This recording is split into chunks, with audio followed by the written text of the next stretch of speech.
Hello writers, this is the fourth and final video in the self-publishing part of this series. I hope you enjoy it. Hi writers, it's me again, and we are back with Dave Henderson from my ebook to continue our discussion about self-publishing. There are two things that I come across with self-publishing, and I was wondering what your advice would be on that, is the $1 price point and to publish in a trilogy. Where with self-publishing, it's often said that, you know, you do the first book for free, the second book you put at a higher price, and the third book's the highest price, or the second book's the highest price, and the third book is a lower price again.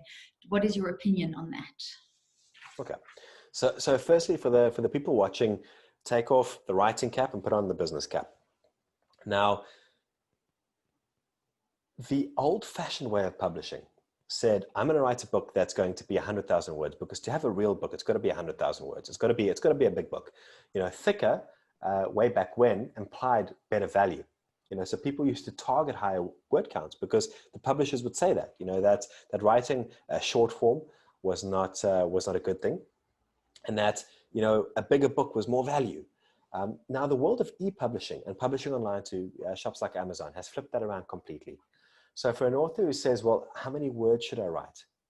That doesn't make a difference. You write what you need to get your story across. If you are trying to target a word count, you are going to write fluff.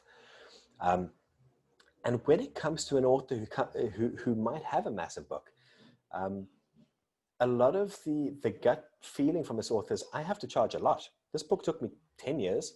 It's 300 pages and 400,000 words.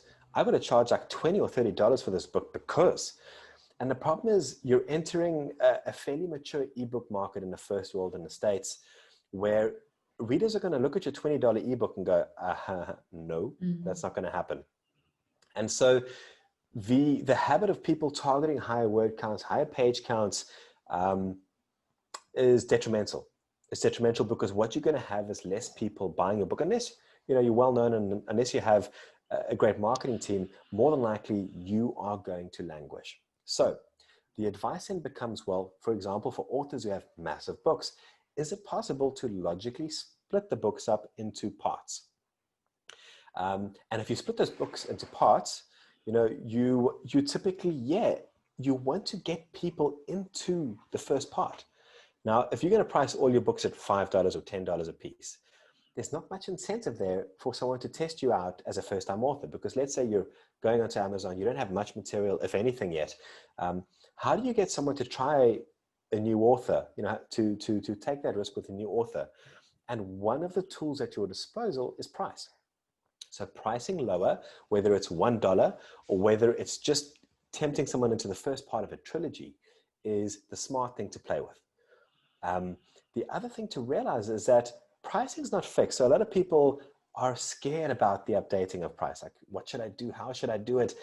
And the beautiful thing is you've got absolute freedom, so that you could, you know, for example, today decide on a price and then next month have a special offer because it's a public holiday that revolves around your book's content, or you run a marketing promotion. So I wouldn't recommend, you know, changing it too much, but just know that nothing is fixed in stone when it comes to the online world, whether it be ebooks or whether it be print on demand. And so using the tools you have, one of which is pricing, is a smart move for authors to make, because you want to be able to tempt someone browsing, you know, seeing your book on the shelf amongst a bunch of other authors to go, yeah, I mean, the cover looks good, the pricing looks pretty tempting, I'm going to give it a shot. Okay, interesting stuff. Okay, so we have figured out that we have to save some money to get this going, and that we have to get our book on the shelf. Marketing advice, besides price point or including price point, what else can we look at? Right, marketing. I love talks about marketing. This is, I think it's probably one of the topics that authors get most distracted by. And I think this feeds back into what you help your writers with, what your services are. Because a lot of the time, the advice I give is to actually, for an author starting out and for an author with, you know, starting on their first book, to focus more on the writing and try not to get too distracted by marketing. Marketing is, it's important for a person looking to make it, you know, to have success. bear in mind, at the start of the process, you should have decided what your measurement of success is. For example, if you had a touching message to share, then marketing to get income is not probably your main goal, but marketing to get, eyes on your book probably is. So a lot of people who say, well, getting the eyes is more important than getting the money, might want to price at a very low price point, because that's going to be the right tactic to get people to browse the book. So yeah, marketing is a little bit of a black hole. It's a massive topic. And a lot of the topic starts off where I say, well, you tell me what you like. You tell me where you spend your time. What social media platform, do you naturally spend time on? Are you a Facebooker? Are you a YouTuber? Are you an Instagrammer? And a lot of authors might want to go into social media, for example, where they didn't naturally use it anyway. So marketing shouldn't necessarily change your habits, but it should work with the habits you have. For example, I love LinkedIn. I find the quality of interactions on LinkedIn are so much better than the interactions on Facebook. I find people on Facebook, if I advertise my services, I tend to get people looking for freebies, where LinkedIn tends to be a more serious person to chat with. And so I will therefore focus marketing efforts for my business on LinkedIn, and being an author is no different. One of the starting points is you need to know who you're marketing to. So are you marketing to a younger audience or an older audience? Are you marketing to people in a specific country or globally? And just remember that being broad is not good. You actually want to drill down as far as you can. Meaning if you can narrow it down to a gender, to an age group, to a specific country, and particularly to a set of interests or hobbies or sports, your marketing spend is going to be so much better. It's going to do so much better than if you go, well, it's anyone from 20 and up. It's any guy, any woman. You want to go as detailed as possible. Okay. So many things to ask about. The marketing to me is like really just something like, wow, it's so much to wrap your head around because it's just more work and more work. But in the end, that is, yeah. It's daunting, and I think it's one of the places where an author risks wasting money, because marketing tends to split itself into two natural categories. One is organic, meaning you're going to spend a bit less money, but you're going to get natural growth. So it's a slower curve.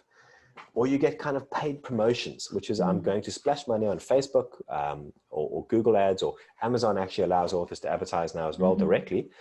In which case your graph of sales tends to represent more of a spike, which is focused around an event, a day, a week, a month, for example. And for those authors who are in this for the long run, who say, you know what, I've got more than one book in me, and I'm in this for the long haul, I want to take this seriously, maybe write full time.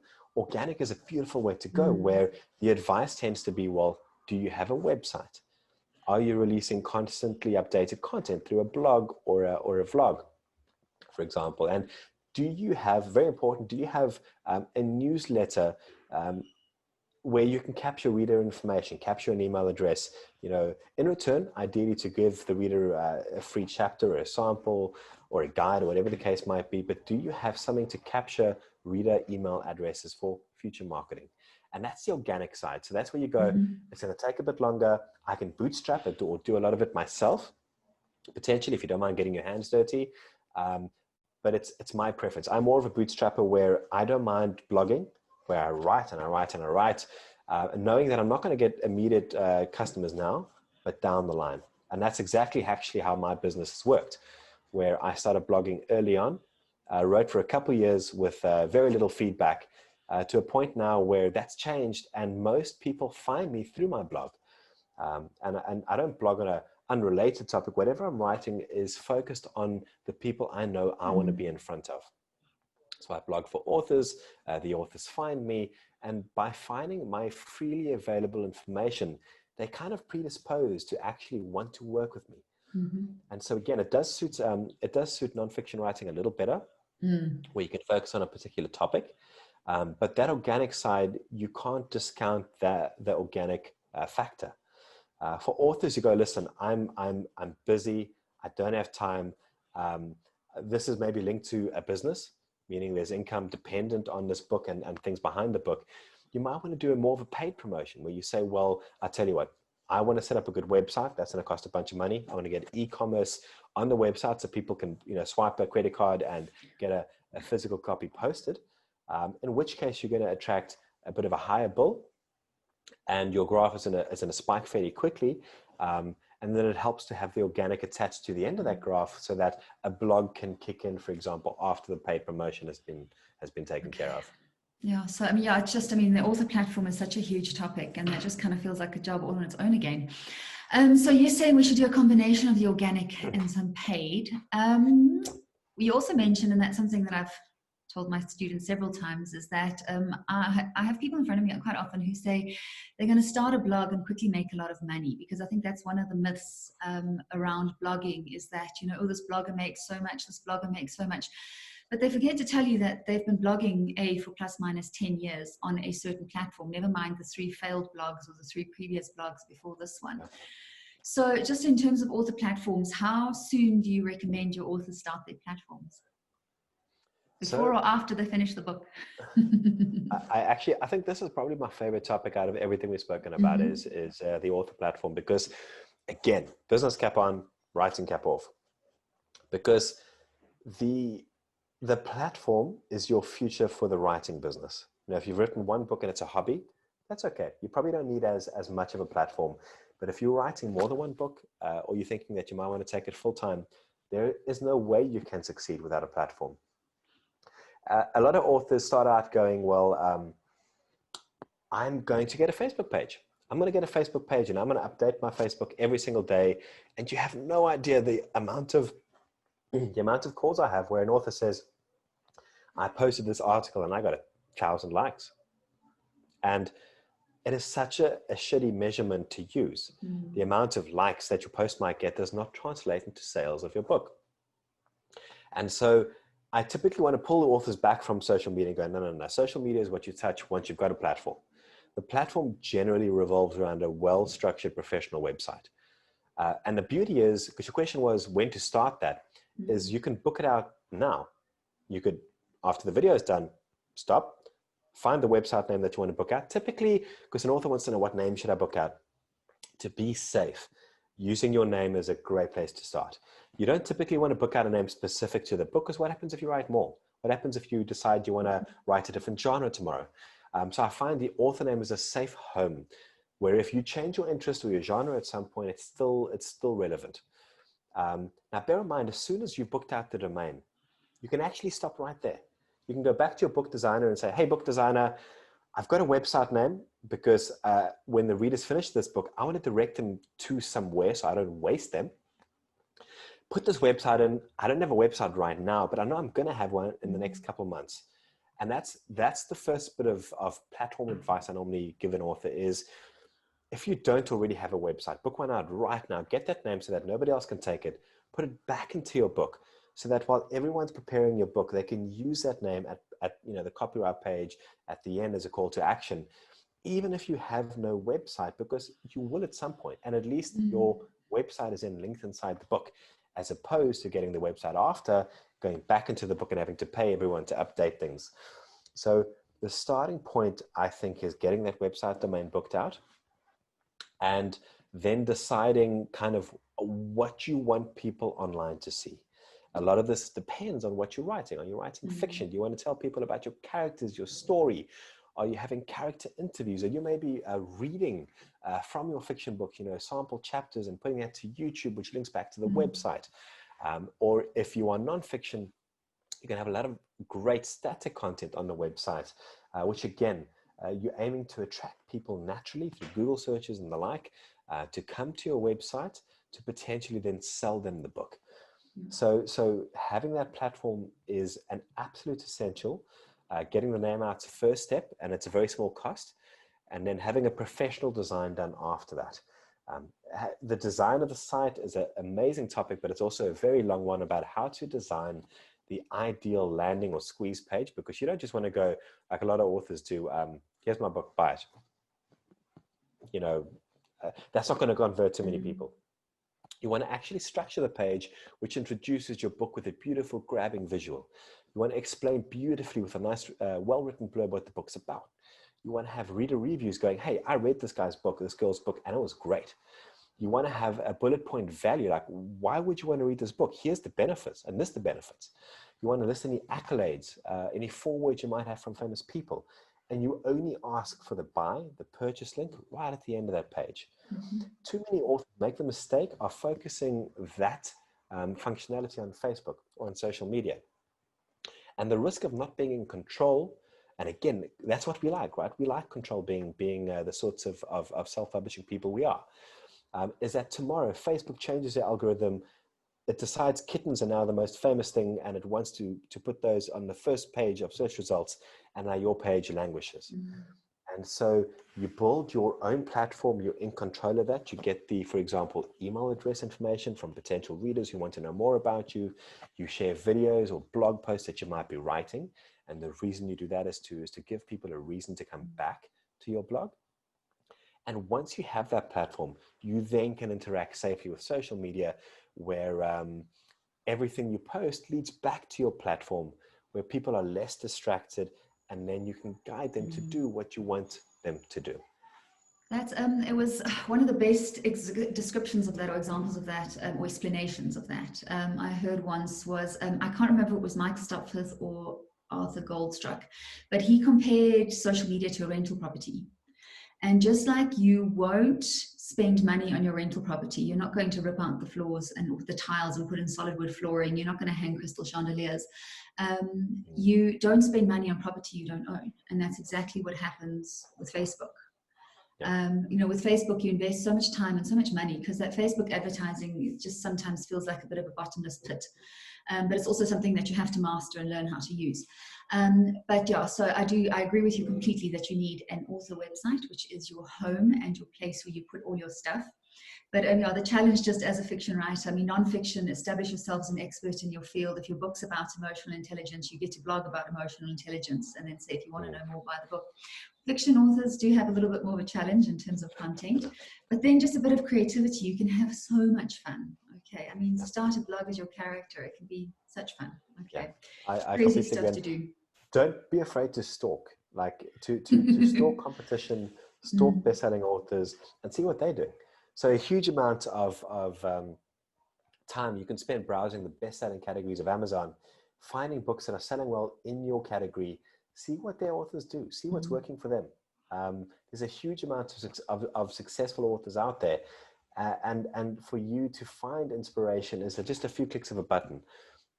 So there's no one-size-fits-all website. Like you said, there's the difference in genres. Some authors also provide services. So aside from just selling books, some authors actually want to let the people know that they can actually hire them fully, for coaching, for example. And the website home, again, is just the most perfect place to take care of that. And for the inspiration for that site, stalk as much as you possibly can. Yeah, it's because I wrote a post about it on Deadline for Writers, because we're working a lot with author platforms at this stage and teaching, because I've had so many short story writers write for so many years now, and they've published books and anthologies and all kinds of fun stuff, but then it's kind of like, always, what do I do with it now? So, and we just collected a whole bunch of author websites, and it's like Wilbur Smith just published the whole Courtney family tree. And I used to read those books as a teenager so much, just to go check how everyone fits together. And it's actually such a simple thing that they put up. But if you just give it a bit of a think, I know one of my writers writes fantasy, and he creates the most fantastical maps and just, all these creatures and stuff going through his stories. It's beautiful, beautiful stuff to put up on a site. So it's definitely doable. I think imagination, let it go wild. But it sounds like you've got some good inspiration already that side. Oh, we're having fun. What can we say? Okay, another question. I would like some common traits of your best-selling authors. This is a fun one. So I think dealing with so many authors, as I mentioned, so we get upwards of sort of, let's say, 10 authors a day knocking on our door. I have a lot of conversations, and so it's easier for me to recognize the certain personality traits and things like that. And I think professional writers, or writers who are heavily invested in the material, they tend to lose focus because you're focusing so much on writing the perfect book that you lose track of how much of a role marketing plays. And would it surprise you if I said that my most successful authors have not written the best books? There's a lot of debate around that. So yeah, but I can tell you there, okay, do you know what trumps everything? Is story trumps everything. As long as you have a great story, you can get away with so much. Like, this might not be ideal, the book might not be perfect in this place, this might not be 100%, but if your story's good, your reader is willing to forgive you a lot. Whereas you could have the perfectly pampered, polished, mistake-free, most gorgeous book on earth, but if the story isn't compelling, it's not going to help. So that's why, I mean, people can say what they want about the Twilights and the all the authors that, you know, people will say, oh, but it's this and it's that and stuff. But it's people fall in love with the story, and you're willing to forgive so much for story. So that's my opinion. Okay, I think getting lost inside the production of a book. So your job as an author is to keep a promise to the reader, and the promise is that I'm giving you the best possible content that I can. And assuming that's taken care of, my most successful authors tend to be the authors who have followings behind them.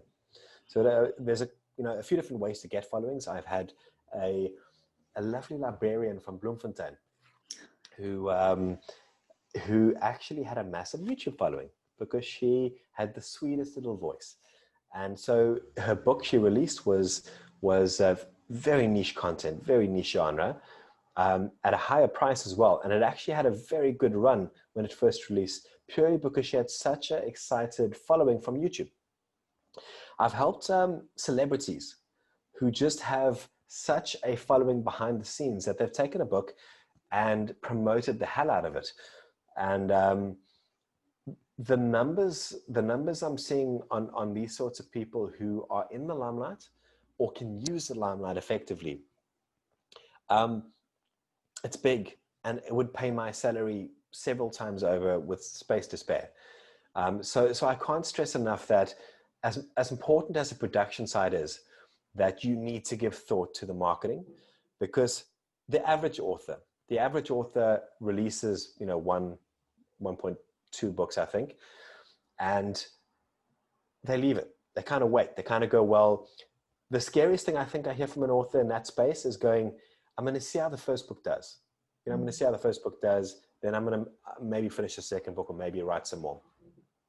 But realistically, the first-time author, with their first material being released, it's never going to be a massive success. I think the odds are against you, as with any kind of creative skill like writing.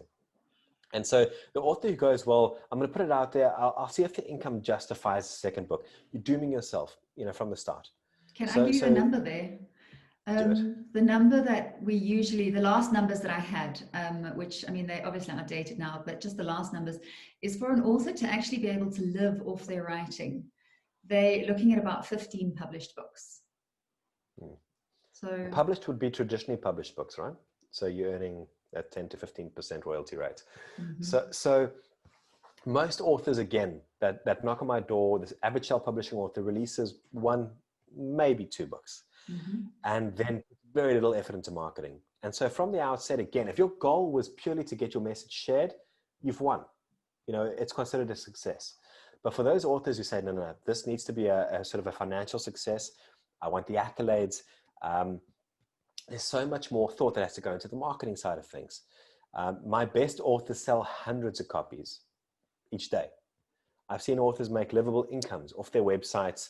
And a lot of that, again, links to the following that you have. And a lot of the following comes from things like content. Are you putting content out there?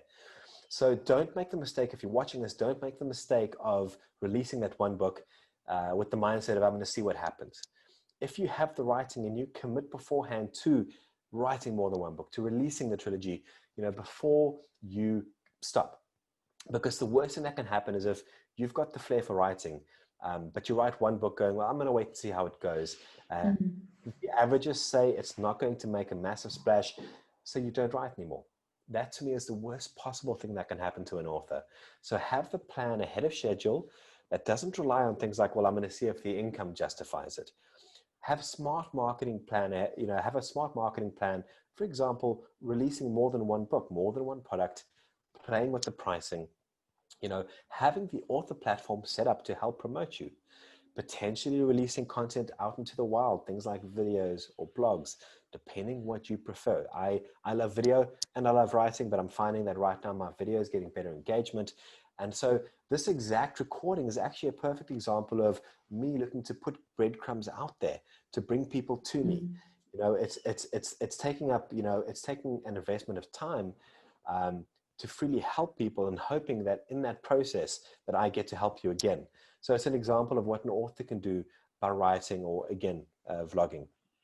But don't get too lost in that creative process. Just remember that at the end of things, you're a business. You're a business with that first product. And you need to think of marketing, wearing that same kind of cap. No, absolutely. At some point, you have to let go of that book and you have to put it out into the world, because I can promise you as a writer, you can rewrite that book 1,000,000 times and still not think it's right or good enough. So at some point, you're going to have to say, okay, it's time, it must go. Obviously, making it the best you can possibly make it. Yeah. Okay. So Dave, those are my questions for you. Where can we get hold of you? I think for authors looking to get into the self-publishing process, now, there are a few people out there, a few personalities in the world that release content on a regular basis. So for those of you looking to know a little bit more about the industry, do your homework. I can't stress that enough. Mm-hmm. But there are podcasts and there are blogs out there that have regular content. For example, The Creative Pen, which is a podcast created and recorded by Joanna Penn. It's beautiful content to keep abreast. In terms of the scams out there, there's a great blog called Writers Beware, which kind of maps the scam industry and explains how they work to kind of prepare yourself. Very good website. It's a beautiful website. It always ranks very highly in those search results. For anyone looking to find out a bit more about the self-publishing side, or you have advice or questions, I release my content through the My Ebook brand, which means that on our website, we have a website, My Ebook, www.myebook.online. We have a YouTube channel, an Instagram channel as well, where we release content like this for people out there. So yeah, I think anyone who wanted to ask a few more questions or find out a bit more, I'd love to hear from you from places like our website or social media. Great. Oh, thank you so much for your time. I think we learned a lot, and yeah, exciting. Here's to getting lots of books onto the shelf. Okay. It was only a pleasure. And for those of you who made it through to the end of the recording, thank you. It is good to have good company. No, thank you so much for joining us. Okay, I will make sure all the links are below and included and everything in the copy of the post itself. So please take a look, keep a lookout for it, and then yeah, we'll chat soon. Thanks, guys. Bye. I hope you learned a lot. I have included contact details in the titles of these posts. If you have any questions for myself or for Dave, do not hesitate to ask.